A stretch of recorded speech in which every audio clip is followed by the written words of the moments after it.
ऐश्वर्या घरी येता सौमित्र जाणार घर सोडून। नमस्कार मित्रांनो, घरोघरी मातीच्या चुली मालिकेच्या पुढील भागात आता जानकी सागरला विचारते, तुमचं अजूनही ऐश्वर्यावर प्रेम आहे ना सागर भाऊजी? तुम्हाला ती या घरात यायला हवी आहे ना? सांगा ना। तर सागर म्हणतो, हो, मी ऐश्वर्याची आजही नवरा म्हणून वाट बघतोय। तर जानकी म्हणते, पण आता फार दिवस तुम्हाला तिची वाट बघावी लागणार नाहीये, कारण आता जानकी ऐश्वर्याला घरी घेऊन येणार असते। तर जानकीने घरातल्या सगळ्यांना बोलावून सांगितलेलं असतं की आता आपल्या कुटुंबात एक व्यक्ती नाहीये, ती म्हणजे ऐश्वर्या रणदिवे। जेव्हा ती या घरात येईल तेव्हाच आपलं कुटुंब पूर्ण होईल। तर हे ऐकून सौमित्रला खूपच राग येतो।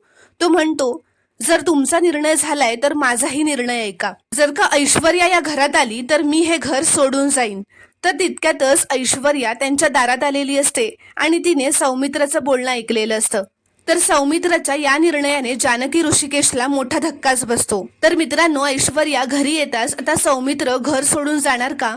तुम्हाला काय वाटतं हे कॉमेंटमध्ये नक्की कळवा आणि चॅनलला प्लीज सबस्क्राईब करा आणि व्हिडिओला एक लाईक नक्की करा।